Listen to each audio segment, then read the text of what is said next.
আমরা অনেকেই খাবার পর অজান্তে কিছু ভুল করি যেগুলো হজম ও স্বাস্থ্যের জন্য ক্ষতিকর। নাম্বার 1, সাথে সাথে শুয়ে পড়া। খাবার পরই বিছানায় গেলে খাবার ঠিকমতো হজম হয় না, গ্যাস, বুক জ্বালা, অ্যাসিডিটি বাড়ে, মোটা হওয়ার ঝুঁকি বাড়ে।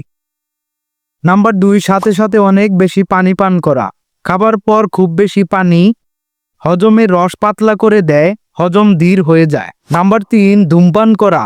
খাবার পর সিগারেট বিষের ডোজ দ্বিগুণ হয়ে যায়, হজমে সমস্যা হয়, ক্যান্সারের ঝুঁকি বাড়ে, লিভার ও ফুসফুসে ক্ষতি করে। নাম্বার 4, সাথে সাথে চা কফি খাওয়া। খাবারের আয়রন শোষণ কমায়, রক্তশূন্যতার ঝুঁকি বাড়ে। চা কফি খাবেন কমপক্ষে 30 থেকে 35 মিনিট পর। খাওয়ার পর সবচেয়ে সেরা কাজ হচ্ছে 5 থেকে 10 মিনিট হালকা হাঁটা, টাইট বেল্ট কাপড় ঢিলা করে পরা, মানসিকভাবে রিল্যাক্স থাকা। এরকম আরো ভিডিও পেতে পেজটি ফলো দিয়ে রাখুন। ধন্যবাদ।